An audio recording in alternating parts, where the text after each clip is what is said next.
Welcome to Positively Trek and welcome to 2023, everyone. I'm Dan Gunther. With me, as always, is Barry DeFord, my consummate, professional, amazing, awesome co-host. Barry, how's it going today? It's going well. As the day that we record this, school has officially started again, and I was just telling Dan how everything happened today. It was interesting. We made it through, though, folks, and all is well. I'm excited to be back in the saddle again, even though I did spend most of my holiday ill, and I hear you did too, Dan. Yeah, I'm still, I have this lingering cold or flu or whatever the heck it is hanging around. It's not COVID. That's the one thing I do know. I've been testing and it's not, but it definitely has put me down and is hanging around, which is not fun, but made for not great holidays, but you know, I didn't have much holidays anyway. I'm working retail at the moment, so, you know, I gave myself some holidays by calling in whenever I needed to. Well, that's fair enough, and that's good you did. I'm glad you were able to take some time. That's super important. While I was sick, I was able to live up to my standards and watch Star Trek Prodigy. So I'm excited that we're going to be able to make that conversation today. Definitely. And yeah, that leads us into what our topic is today, which is, of course, Star Trek Prodigy Season 1, just wrapped up, just as the year 2022 wrapped up. And yeah, we're going to talk about that. We have some interesting, I think, kind of unique perspectives on it. I watched it as it came out. Barry, you, of course, watched it kind of more compressed, more kind of all at once. So I think that'll make for an interesting perspective on how season 1 was to you.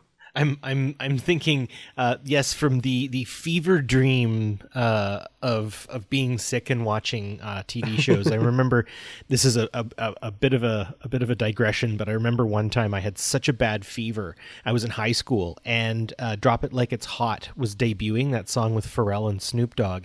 And I remember I had a horrifyingly bad fever, and I might have been in university. I can't remember which part of life I was in even, but it was when that song dropped. And I remember my fever was so bad I could see the music. The walls were like vibrating and like, yeah. And so I think about watching Star Trek Prodigy. I definitely did have a fever in certain points, but I feel like I still was of sound mind. Wow. Yeah, that's funny. That just reminded me of something. And this past summer, my wife and I both had COVID. Thankfully, still the only time I've had COVID so far. But I have such a vivid, I flash right back to lying on the couch feeling sick whenever I hear the theme music to What We Do in the Shadows. Oh, really? Because Nikki and I binged like the first 3 seasons on the couch, sick with COVID. And season 4 recently dropped on whatever streaming service it's on.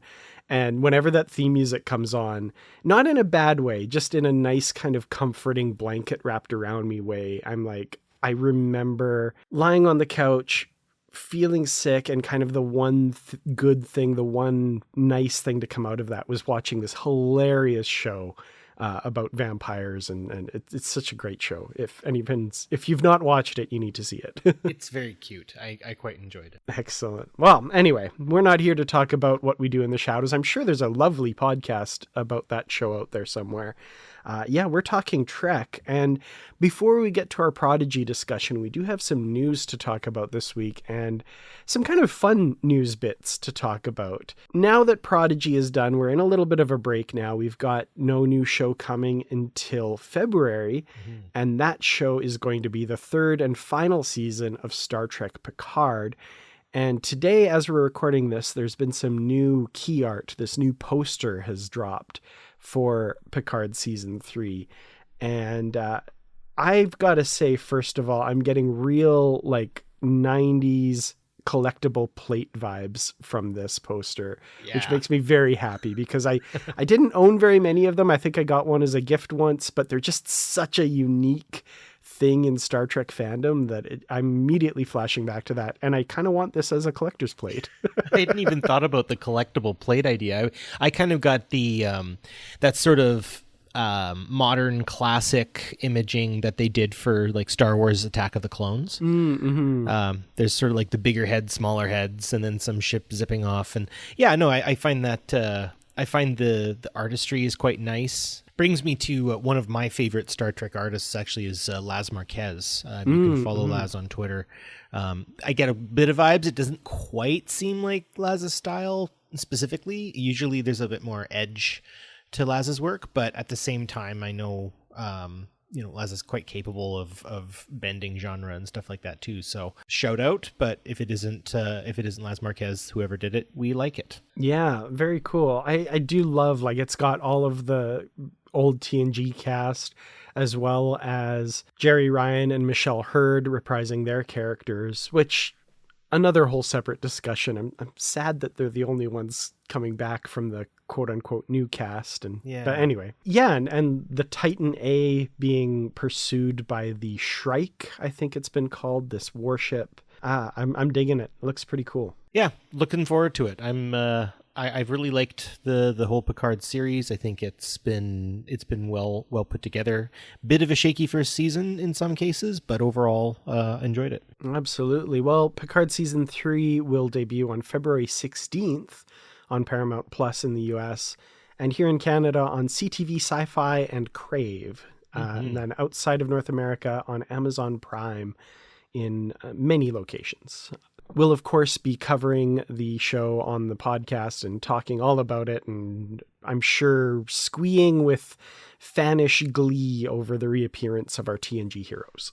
Absolutely. Well, this next story I just wanted to include because I think it's a lot of fun. This is something that for about a day I was on Facebook, and I kept seeing, like, I follow a lot of Star Trek groups and stuff, and I kept seeing this story pop up about Nicolas Cage not wanting to be in Star Wars. And then, of course, because it's Facebook and on my phone, it cuts off the rest of the headline. And I'm like, why is everybody posting about Nicolas Cage and Star Wars? Who cares? What the heck is this about? And then finally I clicked it. And the reason he does not want to be in Star Wars is because he is a Trekkie and is, quote, part of the Star Trek family, not the Star Wars family. So I like both. I'm a Star Wars and Star Trek fan. I'm not exclusive, but I'm a bigger Star Trek fan. So part of me, just a very small part, kind of likes to go like, haha, that's awesome. For those of you who have seen Gone in 60 Seconds, the movie where he's like a robber, a bank robber, but also like a professional driver, and he drives a beautiful 1968 Shelby GT500 or 67 GT500, I forget. Anyways, he does this kind of motion where he brings the palms of his hands kind of just to the sides of his head, and he starts slowly shaking them a little bit faster and a little bit faster and a little faster, and then he's like, okay, and then he like brings his hands down, is totally like composed. I would say that Nicolas Cage is the captain of any Federation starship. That's how he'd get them to go to warp. He'd bring hands in. And whatever the name of the vehicle, I mean, I have Google right in front of me. I could say this right now, but the name of the car is also really important. I'm sure that would be the name of his starship. Other than that, I don't know. Nick Cage is fine. He's, as an actor, I don't really kind of hit and miss. Leaving Las Vegas was interesting. But I remember a long time ago there were shots of him as potentially Superman, and I remember it got a lot of ire and growls and snarls. And although myself, if I was offered a place in either the Star Wars or Star Trek universe, I would definitely say yes to either. I feel like, you know what, Nick, warm welcome. We'll see you at the next con. Yeah, hear, hear. I mean, whether that's because he's now been offered a role in Star Trek because of what he said, or just as a fan attending the con with the rest of us, that would be great. Either way, why not? Just bring him in. Why not? So that crossed my radar. I thought that was pretty funny.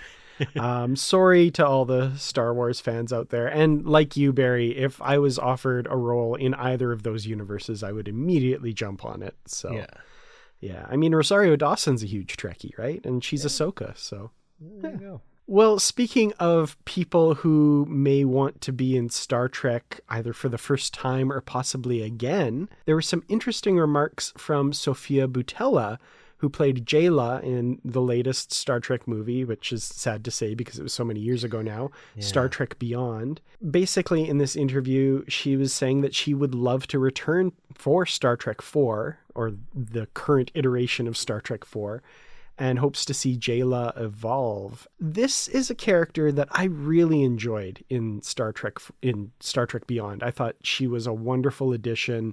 really, really fun to see her on the big screen. Very physical, very cool vocal performance as well as that character. And with the sad loss, of course, of Anton Yelchin as Chekhov, I think the space is there to add a new cast member to kind of take up a role similar to that. And why not Jaylah? You know, why not another amazing, awesome, strong female character? I think that would be wonderful. Yeah, I guess like in the news of the arrested development that is the Star Trek movie franchise. Yeah. I just think that this is a really nice comment that she made about something that's probably not going to happen. And I hate to be so, like, I don't know, I don't want to sound cynical. Maybe I'm sounding pessimistic, and that's okay, I guess. I personally really enjoyed her character. I do see room for her, sort of.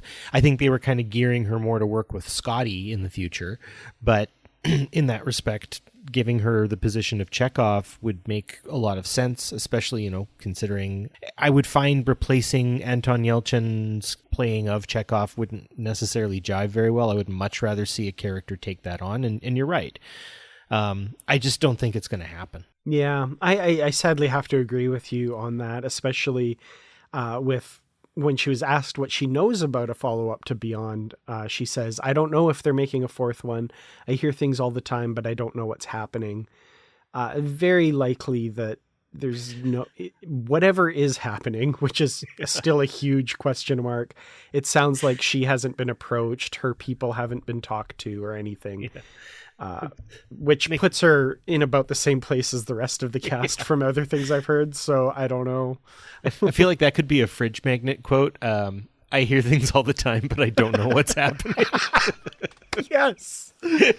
Yeah, that is so applicable to I could put that on a coffee mug. Yes. I hear things all the time, but I don't know what's happening. 100%. We are absolutely with you, Sophia. We don't know what's happening either. I'm also kind of reminded of the situation with Alice Eve after Star Trek Into Darkness. A lot of people hoping to see her return as Carol Marcus in future films, and she was just never approached, never talked to. I remember reading something about there was one script that had her returning, and then I think it was Guardians of the Galaxy came out and they said, okay, let's scrap this movie idea and make something more akin to that or something. Huh. Yeah. I don't know how true any of that is, but yeah, lots of dangling threads, missed opportunities in the Kelvin timeline that would be great to return to. And I think Jaylah is a big one. Yeah. A lot of dry tinder that just never got used. Yeah. Well, that's it for the week's news. Let's pop over to the main discussion now after a brief break and talk Star Trek Prodigy.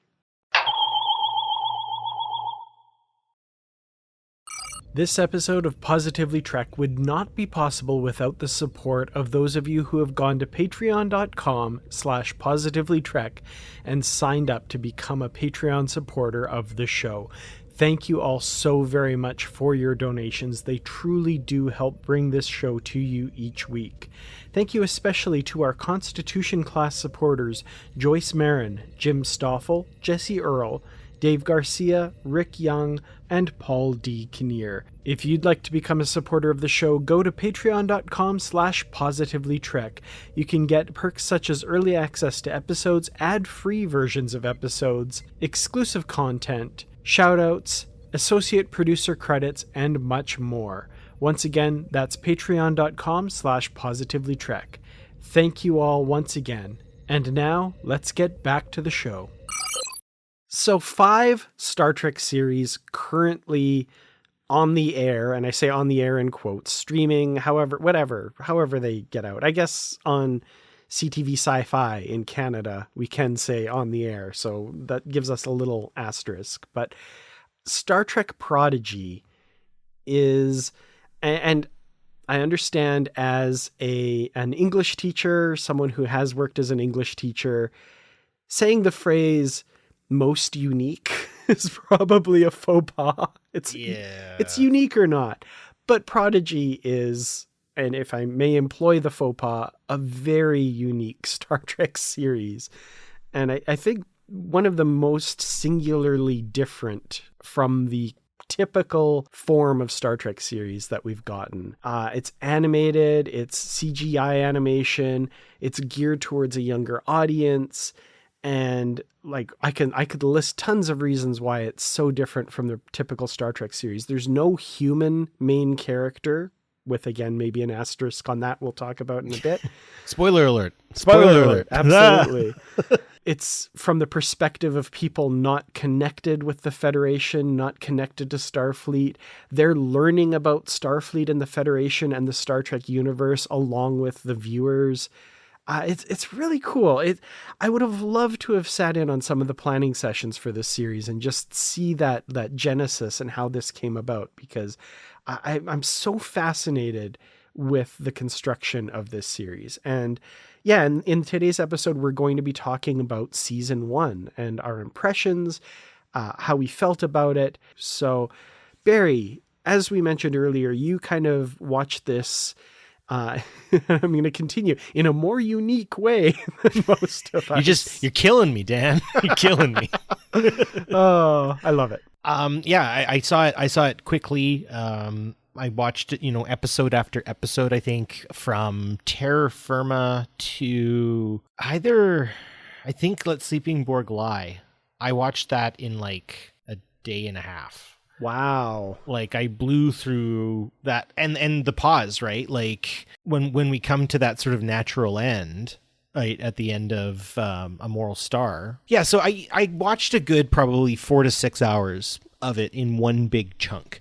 And I think that did a lot to me sort of, I never felt fatigued by it. I think there's a lot of endearing elements to the characters. I think there's a lot of things that they tread over as well. You said that it's a vaster sort of look at Star Trek, because they literally like take you on a tour, right? They start in the Delta Quadrant, they go to the Gamma Quadrant, like they're going all over the place. And obviously the crazy, amazing kind of nifty technology of like how we get faster is actually by adding a nacelle and then having to like augment the other two to make the whole system work. I really liked their conversation on that. It kind of reminds me of Voyager, how they kind of talked about transwarp drive. The science was really interesting, I found. It was just kind of a neat look at things. There was some sort of half believable things as well with regard to the science that maybe we can get into, but it was fun. It was interesting. Though I didn't get to watch it with the kiddos that I was hoping to, there's still time, and we will still eventually watch it, I'm pretty sure. So, and I think it would be interesting to see what their impressions are, because, they would have met characters that I know and love, that we know and love, right? And would have met them for the first time, kind of out of context. So I guess I'm kind of wandering around a little bit on my thoughts, but I would give it a really high grade in terms of a first season coming out of the gate.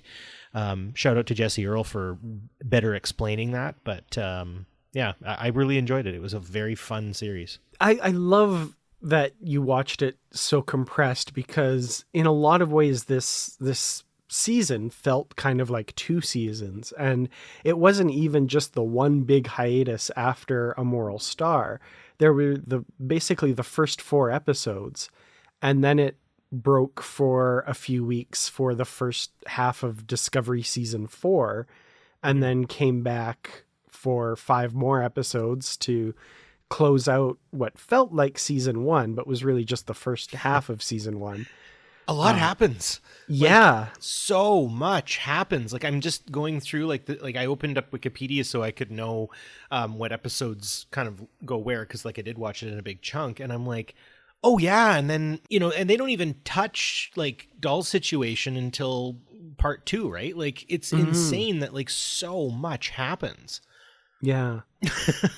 And that's one of the things too that I want to talk about as kind of a major talking point with regards to this series, is like a lot of us who were born, like you and I were both born in the 80s, we're used to these kids shows growing up where the premise is the premise is the premise. Mm-hmm. Like we were told when this show came out, it's about a group of kids who find a starship and learn about Starfleet and try and make their way to the Federation.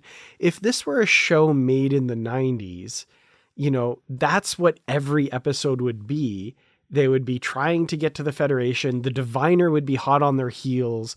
And at the end of every episode, it would be next time, Gadget, next, or, you know, what this version of that. And I've said this many times in the live show that I do with Brandy talking about it, that this series constantly splashes cold water in my face and reminds me that TV doesn't just have to be that anymore. No. At the end of every episode, the premise changes. Not every episode, but certainly towards the end of the season, the things that happen, like you don't expect they're going to actually meet the real Janeway. And you don't expect she's going to get to know these kids and then be on their side. And that all happens so fast. And it's amazing. And they get into some high concept stuff. Like I'm jumping through my notes here now, but like I kind of talked about the proto warp idea, and how that's really, really cool. I want to get back to my first impressions of some of the characters, but we're just on this, so I need to keep going. Like Time Amok, they were able to make the concept of time moving at different states accessible to young people. That's really impressive.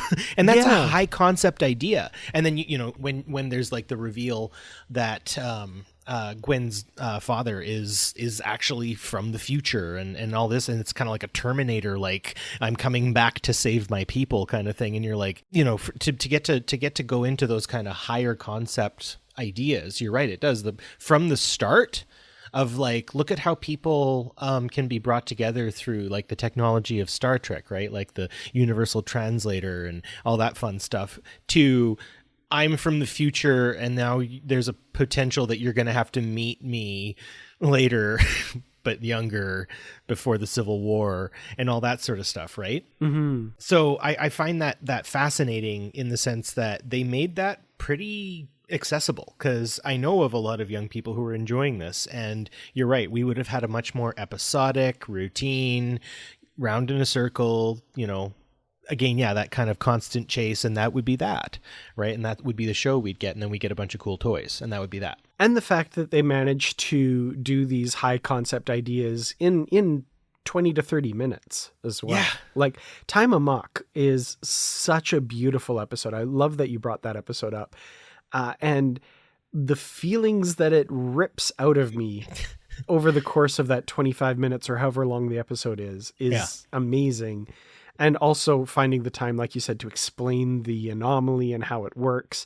And then by the end, you know that Rock Talk has spent who knows how long there learning all of this stuff and figuring it out. And you're just like, you fall in love with that character again. Yeah, I do have to say Rock Talk is pretty special. And that really kind of just on that, the vibes I got from that was obviously, if everyone, again, spoilers, if you've seen, what's that? Interstellar. Mm-hmm. And you know, when they go down to that planet that's super close to the black hole, it's like 25 to 30 minutes take, you know, elapse. And when they get back up, the guy that they left behind waiting has been there for 30 years. Yeah. Right. I just find that really fascinating. And you know, you can see how they're kind of pulling on those kind of quantum ideas and stuff like that, and getting kids to sort of see time as a bit more of a construct, in that it's actually, your brain is actually just perceiving block time in a sequence, because that's how we perceive reality. But that's 100% not how reality works, right? We are in a quantum space-time chunk, which is a weird thing to think about. I think partially because we grew up watching Star Trek and became such huge fans, like we can kind of wrap our minds around a lot of those concepts. And I love that this show is providing that to a new generation, you know. Absolutely. Maybe a little cliched at this point, but the next generation of Star Trek fan, right? Very unique next generation. What did you think about the concept of Zero's true form? And kind of just diving straight into that, because I do think that this is where another piece that Star Trek is trying to reach out to people who are looking into what their true inborn nature is. Mm-hmm. And who they are, and what truly makes them who they are. And again, it's been said better by others, But how do you and I both, I think we would probably code at least as cishet, males kind of thing. How do you feel about that kind of exploration? Maybe something that might not necessarily connect to you specifically or individually.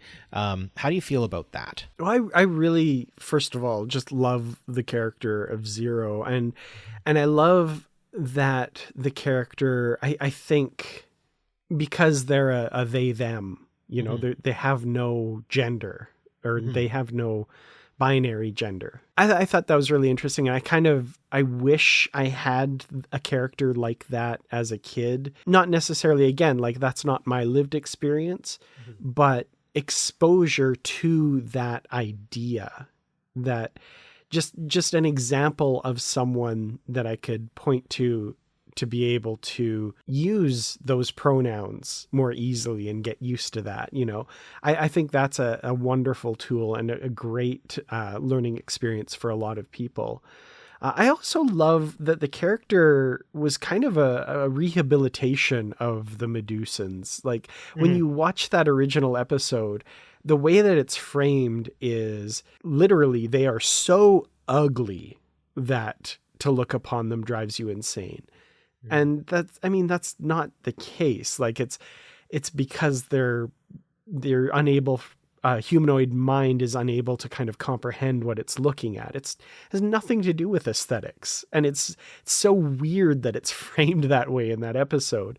And this one, whenever we do see Zero, you can't argue that they're anything other than, a beautiful pattern of shimmering lights that looks incredible, right? Like nobody on the show ever said they're ugly. That's why they drive people insane to see their true form. It's something else. And I like that was kind of rehabilitated a bit. Yeah. And I guess kind of bringing that in, and there are a lot of teaching tools that exist in this.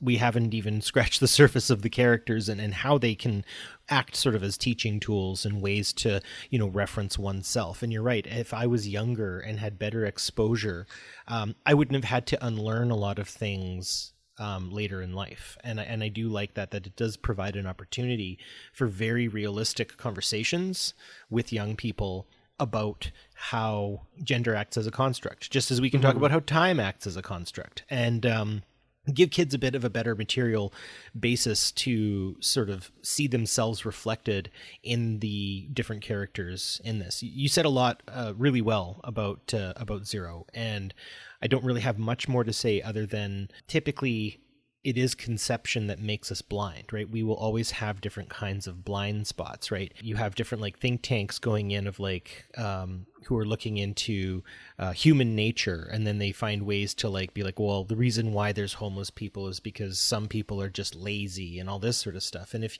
you come in with that viewpoint, you're going to be blind to so many other specific realizations about us as beings ourselves, and that we aren't these static, unchanging things. We're moving targets. And now you talk about the concept of the Medusans does change, and it forces us to bend our understanding of what they were originally brought to us as a sort of perspective. And once we have that perspective bent, we can finally see what it is we're truly to see rather than what we're supposed to fear. And yeah, I just really loved that about Zero, and it's a very, very well thought out character. Yeah. And I mean, huge shout out to Angus Imrie and his voice performance of that character as well. There's so many great moments. Like very early on, I remember when Dal is kind of recklessly taking the Protostar off somewhere, and they end up, about to crash into a dying star or something, it's going to go supernova. And Zero says, "A dying star! What a wondrous way to meet our doom!" It's so good. Such a good line reading. Optimistic C-3PO is what I thought there. Yes. Oh man, all of the characters. I kind of want to dig into each one of them if we can. And Zero, just one more little shout out. I loved their holodeck program where they're solving mysteries. It was a mystery solving club. Yeah. I thought that was so much fun. I was like, this is totally what I would use the holodeck for. This would be so much fun. Yeah. I know they weren't the first one on the list or anything like that, but I was going to say let's go through then. Let's go through and talk about some of the characters, the things we liked about them, what kind of drew our attention, all that sort of stuff. Yeah, for sure. Well, we'll start with the quote unquote captain, I guess. Dal RL. Brett Gray, I think, does an amazing job over the course of the season. Definitely a character that from its conception, you're not necessarily rooting for from the beginning. I think he does a good job of kind of being a character that you're kind of rolling your eyes at and kind of want to strangle sometimes a little bit. But in that is given kind of the coolest arc over the course of the season, not just learning lessons and kind of maturing as a character, but also learning where he came from and what that means and what to do with that information once he has it as well. So a really strong arc for this character. And it's hard exactly, part of the brilliance is it's hard to pinpoint exactly the moment that I start rooting for the guy. It's just like by the end, I care about him a lot and I want him to succeed. And I realize that I have for quite a while and I can't quite exactly pinpoint where it was. Maybe you'd be able to better because it was more compressed. But for me, just with it having spread out so far, I'm kind of like, when did I like this guy? When did you start rooting for Quark? Exactly. Is how I would respond it. And I mean, raised by a Ferengi, there's an unlikability to Dal that I think makes Dal an interesting character. There, you can't accuse this one of being what did they call Michael Burnham originally? A Pippi Lou or whatever, Mary Sue or something. Mary Sue character, yeah. Yeah, there's nothing Mary Sue about Dal at all.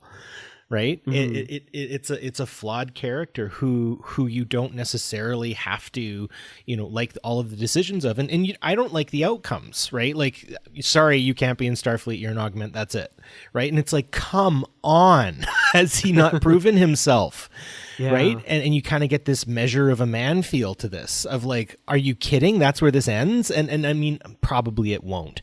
Right. That would be a prediction. But at the same time, like you really do. Yeah. I mean, there's a lack of fulfillment to some degree to Dal's character that I think was very intentional. Yeah. And there's so much about him too, that I just like, you kind of over the course of the season kind of latch on to like awkward moments where maybe a lot of us would be loath to admit it, but we probably said some very similar things that he has said that were, the awkward adolescent thing. I think the very awkward kiss between him and Gwyn towards the end of the season, like we've all had those kind of weird moments where it's like, what do you do?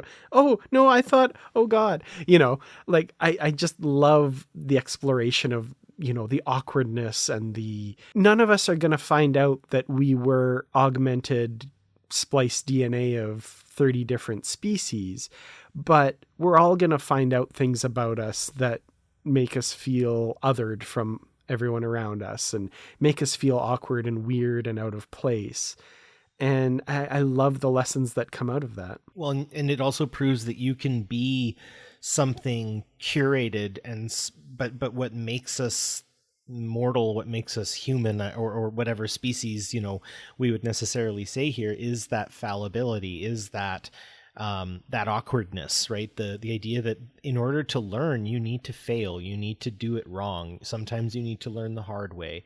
And that's the way it goes. And I think, again, as lessons go, as sort of the morality play of this show, that's really it, is nothing is always going to go your way. So how are you going to rise to the occasion is the big question, I would say. Yeah. And Dal's line in one of the final episodes too, where he says, maybe I can't get into Starfleet, but I can make sure all of you will. Right. And then I think the final thing I want to say about what a Starfleet thing to say. Yeah, right.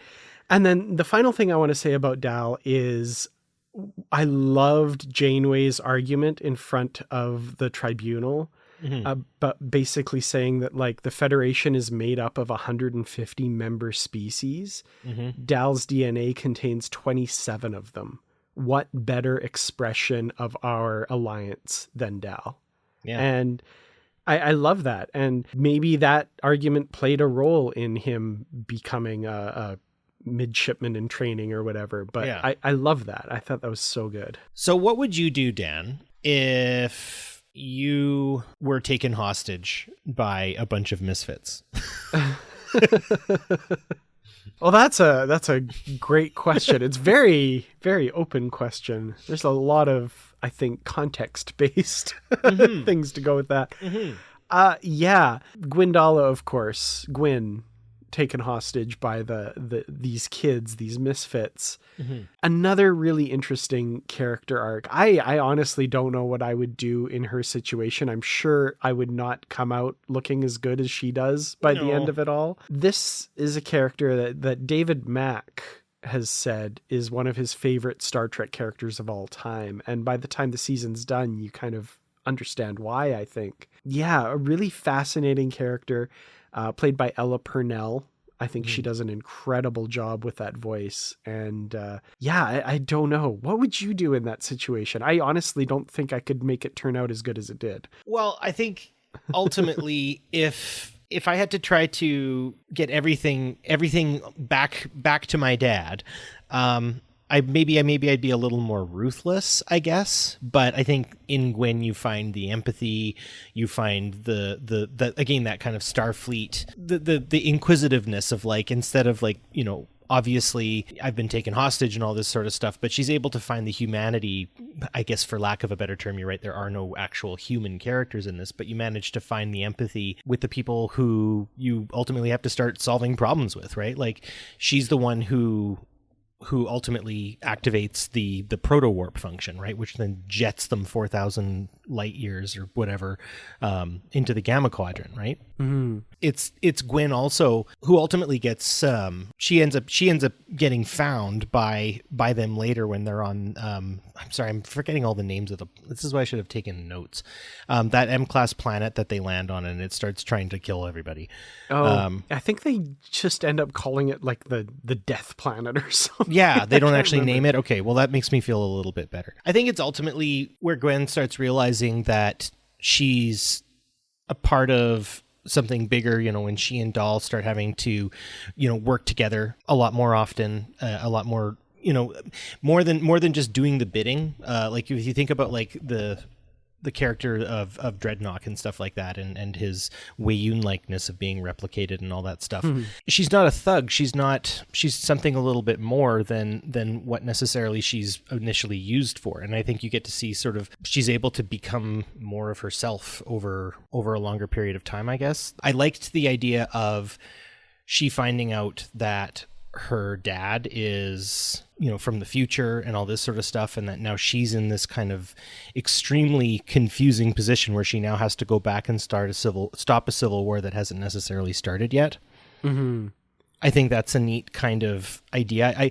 I guess as a character, I think she's interesting. I think more it's around the potential for her story that we can see more out of her coming up, if that makes more sense. No, it does. It's another one that I think, like you said, with regards to the Kelvin timeline, there's a lot of dry tinder there that I'm really excited to see get used. And I think there's so much potential for what's to come in season 2 and beyond with this character. I'm really fascinated to see that side of the story. But yeah, her arc here where she, you know, is initially brought against her will and eventually realizes that she's been working with the bad guy. Yeah. Black and white terms, I guess, but also her role as a translator. So she knows all these different languages. And like she says, she was used to keep people apart, and now she can bring people together. And I love that she gets kind of the nickname from Dal at the end, where her father was the diviner, Essentia was the vindicator, and Dal looks at Gwyn and says the unifier. I love that. That's so great. And I hope that's like her official Von Nakat name, however they get those. But yeah. So yeah, let's move on to Rock Talk, who I think in a lot of fans' eyes is a fan favorite. She's kind of the character that, like, you know, if there were protests and there were signs, it would be like, if anything happens to Rock Talk, we riot kind of thing. Yeah. I love her. She's so innocent and sweet with this large, imposing, gruff exterior, which belies the true nature of her character, right? She's one of those characters where when you look at her, you see one thing and you make assumptions. And that first episode where we don't have those translation abilities and she's speaking in her native Brickar, you think big, huge monster. And then this girl's voice comes out and Universal you realize, translator kicks in. yeah. And you realize that this person that you've been assuming is one thing is not solely her appearance. There's so much more to her. And there's that initial lesson because of that, but we still have to learn that even more over the course of the next few episodes, where everyone assumes that, like, oh, she's going to be the security officer. She's the muscle. And she finally has to assert herself and say, I don't want to be the security officer. I don't want to beat people up.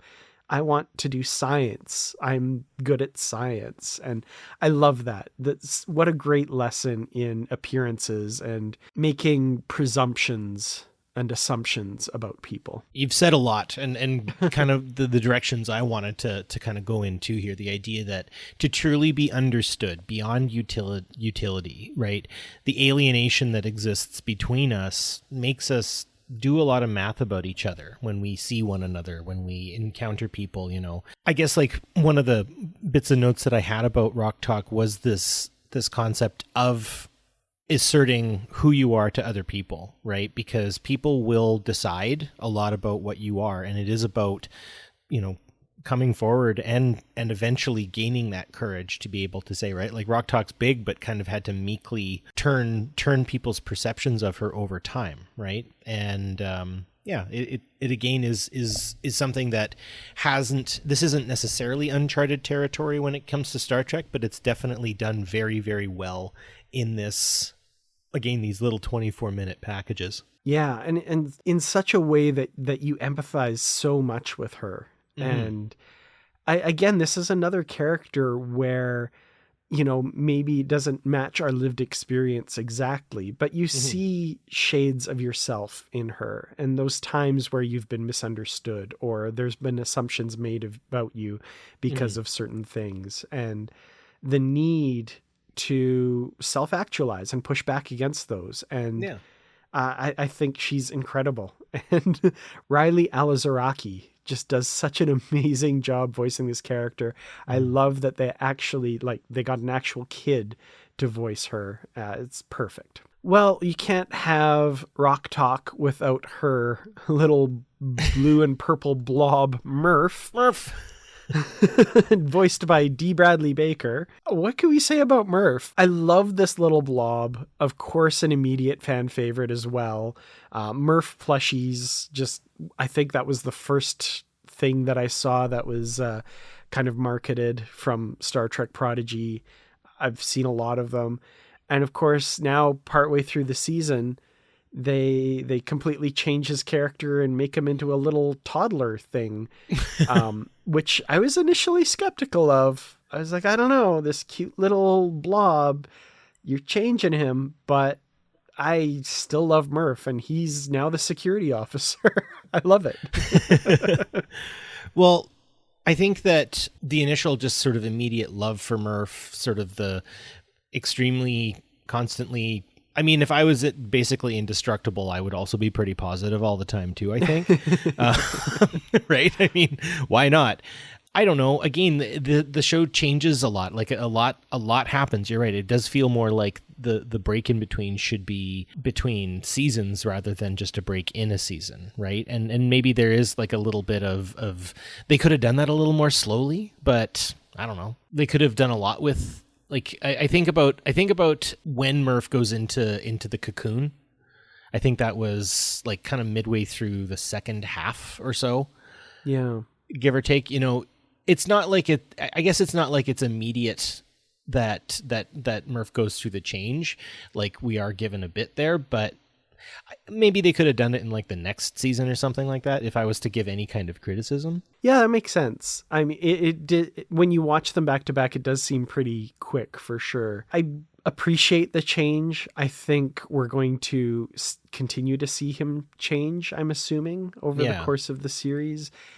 Like I said, he seems very toddlerish right now, so I'm assuming there's going to be a further kind of growth there, I guess. I get Groot vibes a little bit from Murph. Oh, for sure. Yeah, a little bit. The one moment that is just, I react the exact same way the rest of the characters react is when they go on the holodeck and he starts crooning, or at least lip syncing to the... Yeah.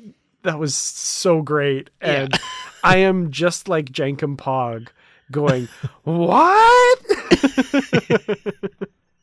Yeah. No, again, you know, your the usage of the kind of the comic relief, the kind of, you know, sort of takes the edge off of the tension a little bit with Murph, which is always really good. And I think that's why there's a bunch of Murph plushies out there, because, you know, you need a cuddly, formless slime ball to just have with you sometimes, right? Definitely. Well, one character that we haven't talked about yet that I want to kind of double back to, Jankum Pog, who I just mentioned. Jason Mantzoukas. I mean, first of all, when I first heard about the casting of this character, just the fact that Jason Mantzoukas is going to be in the Star Trek universe had me so thrilled. For those of you who don't know some of his other characters, if you've watched Brooklyn Nine-Nine, he has a very memorable recurring character that comes back every once in a while on there. And The Good Place as well is another great Jason Mantzoukas role in there. He's, if you go just by his character, he's nuts. The man is insane. And I've kind of purposefully not watched any interviews with him or anything outside of seeing his characters. And quite honestly, Jankum Pog is like the most normal, level-headed character I've ever seen him play. He's so great in this role as well. This is another one that he definitely isn't the character that I kind of latch onto the most, but there are certain moments where you very much empathize with him and kind of get inside his head a little bit. And he's also a character who there's kind of hidden depths there where you realize like his feelings have been hurt and he takes out that frustration on the holodeck, kind of quietly, not bothering other people, but, you know, just kind of dealing with it himself. And then all the way to the end of the season, when Hologram Janeway sacrifices herself by destroying the Protostar, I'm surprised by the fact that in that moment, in all of their reactions, it's Jankum's that gets to me the most, where he just quietly kind of goes, no. And my heart breaks in that moment. And I'm like, wow. It's his youth there, right? Yeah. Oh, and his sensitivity, I guess, that is usually masked by this gruff exterior, and it's so laid bare in that moment that my heart absolutely breaks.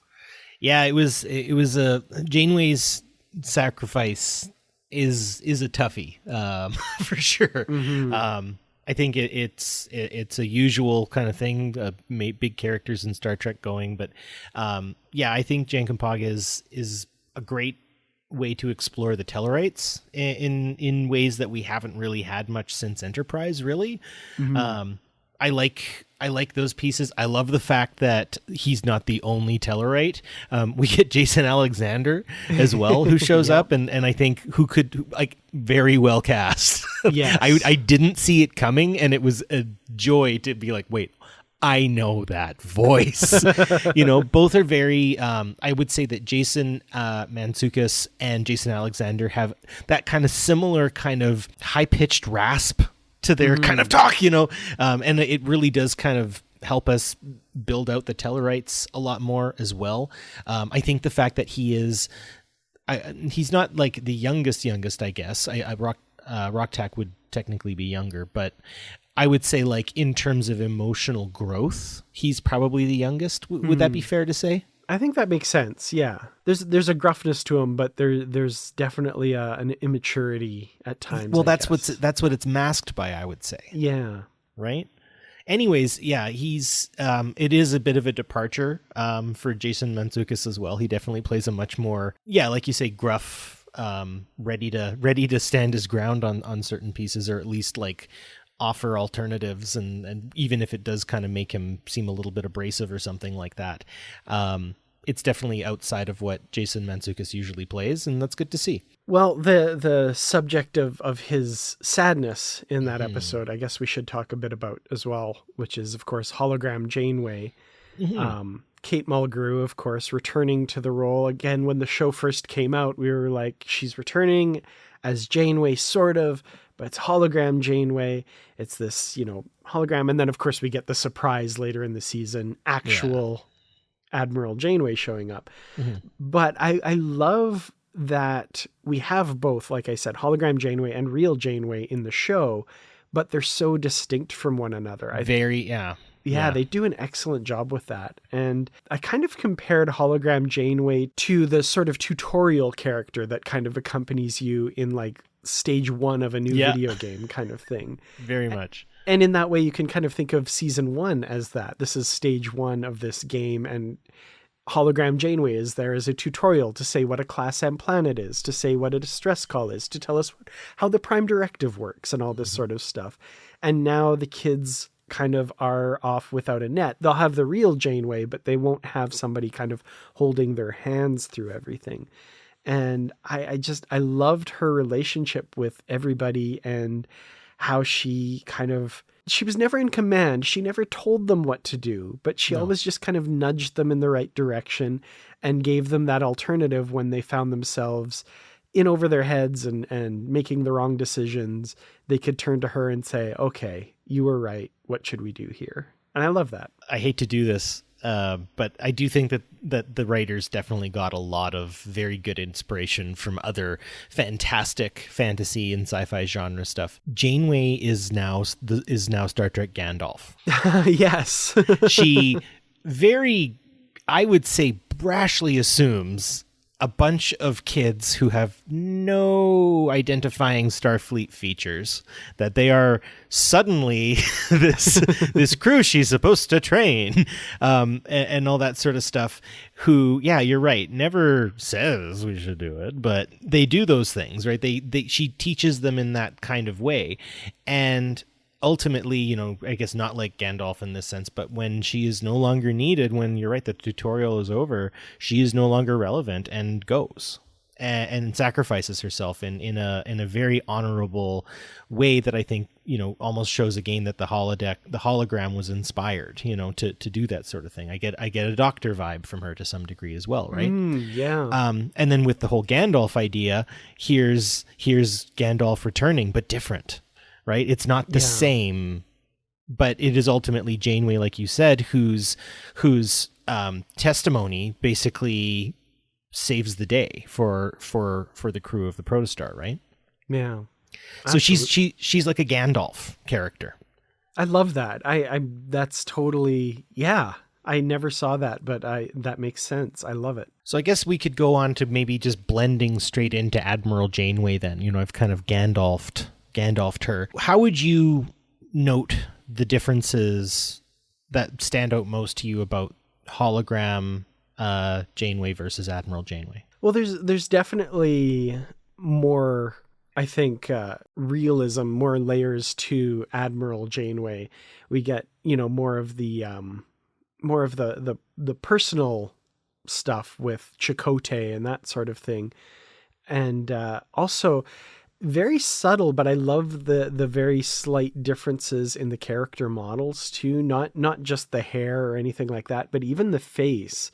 It's so subtle how they've aged Admiral Janeway just a little bit. I think they've just given her kind of a little bit more kind of fullness in her cheeks or something. It's hard to say exactly what the differences are, but right next to them, hologram Janeway does look like kind of, season 1 or 2 of Voyager Janeway in that very subtle animation style. But I think hologram Janeway was played really well, kind of in the same way that the early Doctor was in Voyager, where, you know, there were some of those limitations and that kind of thing.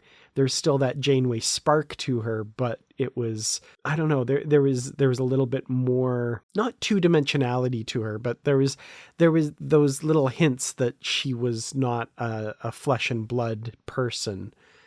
Whereas like Admiral Janeway, it just felt like picking up with her again after all these years. Like she just stepped right back into that role, and that was Janeway on our screens. I love that. There's a bit more of a seasoned tone, I found, to Admiral Janeway's whole way of speaking as well. Yeah. There's a lot more, there's just, I don't know, Kate Mulgrew is a very dignified person to begin with, I find.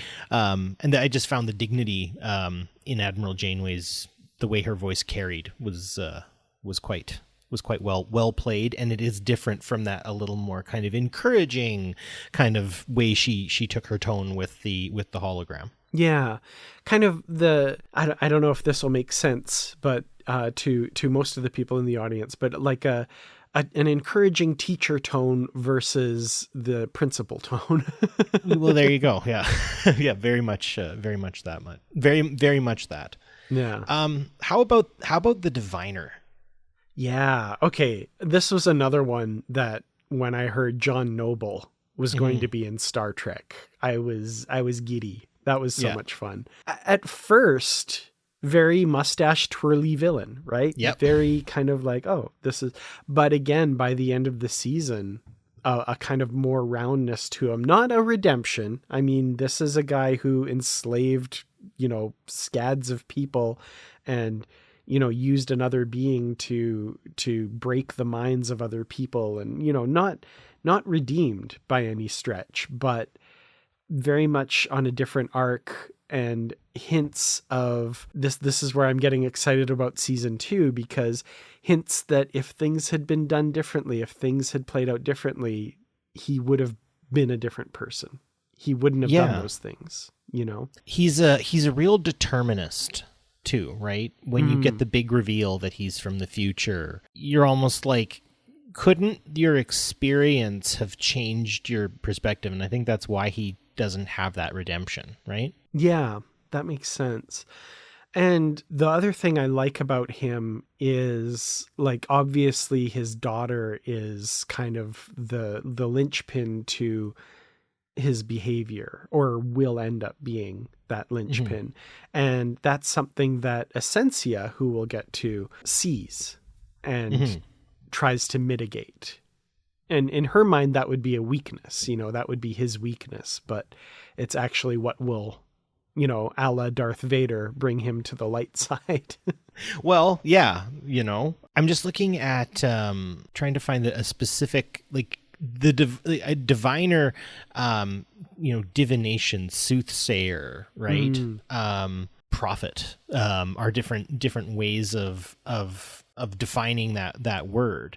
And how his character comes through. I find him to be an interesting, very flamboyant bad guy, I guess, maybe a best way to put it. And I think he only works because of Dreadnought, I think, in a lot of ways. They kind of need each other to play off one another. There's that sort of deadpan, very monotone, you know, soft-spoken Dreadnought, and then there's the diviner, right? And kind of the way the two bad guys, you know, henchman and Lord, kind of, or not henchman and Lord, but, like, you know, they're the guy in charge versus the guy who works for him, and is kind of that unstoppable dogged force coming after you kind of thing.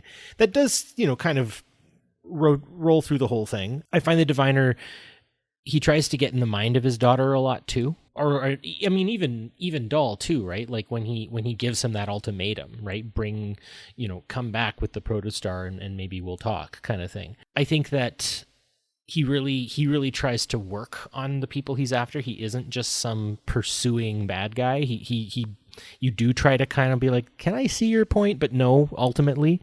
Yeah. Would that be fair in saying, do you think? I think so, yeah. He's not a Dr. Claw figure, even though that's how you kind of initially think he is. But there is definitely more to him than that. And his single-minded pursuit of the Protostar for the first half of the season. You feel like it's this, that's the prize. He just wants that, and you don't kind of know the backstory.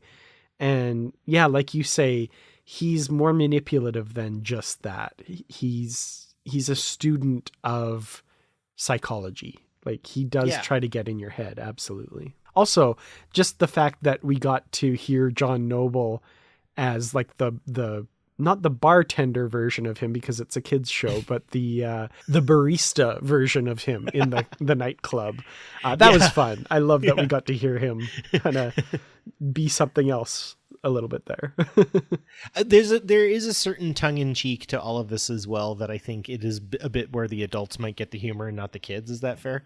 I think so. Absolutely. Yeah. I think that seems to be an integral part of a lot of media like this is that kind of, I appreciate that for sure. Well, very quickly, we also do have the crew of the Dauntless. The chief medical officer, Noom, played by Jason Alexander, we kind of mentioned. I also want to talk a little bit about Commander Tysus, Daveed Diggs. There's such, like, we talked about like the regalness of Janeway's voice. This guy sounds like Andorian royalty when he speaks. I love his voice. He would also make a killer Vulcan too, I think, just with that that way he has of speaking. The inflection, I did enjoy the arrival of the Dauntless crew. They've got that gel that I think the Protostar, kind of aspires to in some ways, but also you get the relationships outside of that as well, right? Like they're again not a perfect group of people who do perfect things all the time as well, and I think that's a good thing for the Protostar crew to kind of bounce off of. In if I was to really just kind of tumble into that kind of again whole other aspect of this series that is a lot broader than even I'm kind of thinking of as I'm looking back at all of this, because I didn't take a lot of notes. I watched this in a big chunk, and now I'm kind of being like, wow, it's amazing how much you do actually ingest when it comes to information with this series. But it's not outside of, I find there was a lot in the first season of Star Trek Discovery, which unfortunately did kind of leave me feeling a little bit, for lack of a better term, it was a little jarring. Whereas in this, it's not as jarring, but when you look back, you are kind of like, oh, wow, we've really covered a lot of ground here, haven't we? Mm-hmm. Absolutely. And of course, another crew member we get introduced to early on, Ensign Essentia, the meek young Trill ensign, who, of course, spoiler alert, turns out to be the Vindicator. The Vindicator, yes, another Vona Cott who also has come back in time and managed to worm her way into Starfleet as a mole here. That was fun. I mean, Jamila Jamil, again, another name that I'm like, hey, Jamila Jamil's in a Star Trek series? That's so exciting. Yeah. Reuniting with Jason Mantzoukas from her time on The Good Place, I guess, too. Yeah, just an incredible job. And I just have to say this because it's an American show and they do this all the time. When she's, nice, innocent Trill Ensign Essentia, she's got the kind of small, mousy American accent voice. But as soon as she turns into the Vindicator, she's all British. I love it. I think it's great. Yeah. What would you say is the biggest kind of, like, how surprising was that for you? There's a couple of oh snap moments, right? We find out later that Dahl is an or not an augment, but is like a mishmash, he's an augment, right? We can just say that. And, or, the idea that Essentia is the Vindicator, all that sort of stuff. Were these surprises for you, or did you kind of see them coming? Well, this is another one of those things that this show does brilliantly, in that they were surprises, but they were so well set up that you were kind of thrown off a little bit, and you kind of feel like something's up before both of those reveals. Yeah. And there's so many brilliant things this show does in that regard. With Essentia, it was some of the questions she was asking Gwendala on the planet, and then some of the ways she was interacting with the diviner. Like, why is she leaning in so hard? Why is she so interested in this? And you're kind of like, oh, I see. Okay, that makes sense. And with Dal, I think there's so brilliant. This was something that I mentioned very early in the show, and it was in the first episode with the mix up with cat boots versus cahoots. Yeah. And I was like, the only way that joke works is if he's speaking standard or English, because the word for cahoots wouldn't sound like cat boots in another language, you know. So I was like, is he originally from somewhere in the Federation? Like, is that where we're going to find out? Because there's this mystery around what he is, you know. Is he from the Federation? And then, like, in the last couple episodes, they confirm it in dialogue where Janeway says, oh, good, you speak standard. He's been speaking English this whole time. And I love that. And I was like, it's like either they made like they made that joke at the expense of realism because it was a funny joke and they wanted it in there, or there's a reason for it. And these writers have done so many great things that I feel like there's a reason for it. And I'm wondering if he's speaking English. And right there from day one, that was the case. And I love that. I did not catch that. That is really cool. And well, there you go. So, I mean, I do want to watch this whole series again with the kiddos in my world here, and to be able to get their impressions, right? As to who have really, other than the older one who's seen the first of the 2009 JJ verse Star Treks, outside of that, no context whatsoever.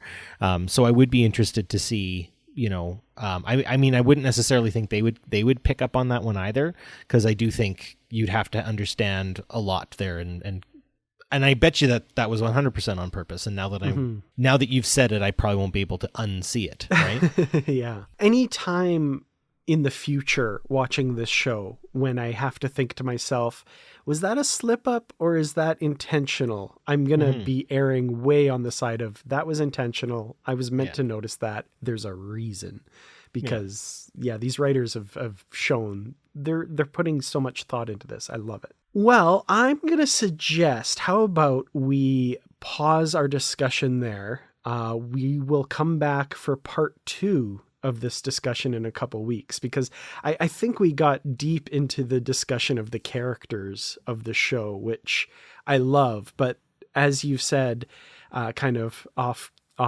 mic here, there's so much more to discuss with this show, and I definitely don't want to give it short shrift. So how would you feel about part 2? I think that might be a good idea, because I haven't even touched recurring characters from, you know, historical series. I want to talk about splicing in dialogue. I wasn't expecting Rene Auberjonois to have a cameo, considering he hasn't been with us for a number of years. Yeah. And for a minute, I was trying to figure out what they were doing with that and how they managed that. And you and I had an off mic conversation about artificial intelligence and, you know, how they were able to pull that together. You've talked about the changing nature of the show, and I want to talk more about that, how it is kind of like a number of different smaller vignette series in a much larger series, though not episodic either, right? Like everything is still kind of connected. But, you know, I feel like you could watch this show, you know, just some favorite episodes too, and not necessarily feel like you have to watch the rest. It's kind of how I work with the Dominion arc, is I'm very, very a la carte when it comes to the Star Trek I watch. And so I think about that. Like, Discovery Season 2 is great, but when I start watching it, I have to watch it all the way through. Right. Otherwise, it's if you just pick an episode, it is kind of like, oh, well, I got to watch the next one and the next one. Do you think Star Trek Prodigy could be a 1 episode, 2 episode, pick the one you like and watch it? Or do you think this is a full series one? And a quick answer now, and maybe something we could talk about more as we get into this, because is Star Trek going to go episodic like Strange New Worlds? Is it going to be more story driven like Discovery? Can we have our cake and eat it too? I think that's a really interesting question, and I've actually got a little story to go along with that as well, because I have a friend who hadn't seen any of Prodigy yet, and I thought, I'll show him an episode just to show what this show can be. And I decided to show him the one that you were referencing with the various character voices, just because I knew he'd get a little bit of a thrill out of that. Now, in that episode, they also talk about using the proto warp for the first time and getting away from the diviner. And there were so many times in that episode, I kind of had to go, that's something, that's a different, okay, that's going on. And I forgot how non-standalone it was. So I don't know. I feel like there are episodes that I want to return to, but there are surprising ways that those episodes connect to other episodes that you kind of forget about. Another big one is the one that shows everybody's backstories, which you think is going to be a fun little lark. But then by the end of that episode, the entire premise of the show has changed again. So Chomp, a bite has been taken out of you. Exactly. So yeah, let's see. That's exciting. I have a lot to say about a lot more to do with Prodigy. So let's leave it there for now and return to this in our next flagship episode. But until then, Barry, how can people connect with you if they choose to do so? Well, like I've said, I'm not really social media present, and it is a mental health thing for me. Social media has been a frustrator in my life for a number of years. So I am very intermittently on Facebook at Barry DeFord. You can definitely find me there. Outside of that, with the disappearance of any interest at all in Twitter, you won't really find me anywhere else. I don't have Insta. I haven't managed to get onto Mastodon. Though I know the Positively Trek crowd are fun, I am a ghost on there and float around and watch some conversations and stuff. And I should hit like more so you guys know I'm there. No worries. But honestly, the best place to find me right now is on this podcast. Talking about Star Trek with my buddy Dan. Excellent. Well, you can find this podcast also on Facebook, as we said, the Positively Trek discussion group. Join that. I lurk there. I read everything. I occasionally comment and that sort of thing. Also, the podcast is on Mastodon at Positively Trek at masthead.social in those lovely convoluted ways that Mastodon does usernames. And you can also just email us, last millennium technology, positivelytrek at gmail.com. We would love to hear from you. I'm on YouTube, youtube.com/Kurtratz Productions. And I'm still on Twitter at Kurtratz and at Positively Trek, but definitely not active there at all. You can find links to other social media on Twitter as long as the overlords allow that to be, I guess. I don't know. It's a hellscape of disgusting grossness. So I don't know. It's fun out there. Keep your head up, be safe, and stay positive.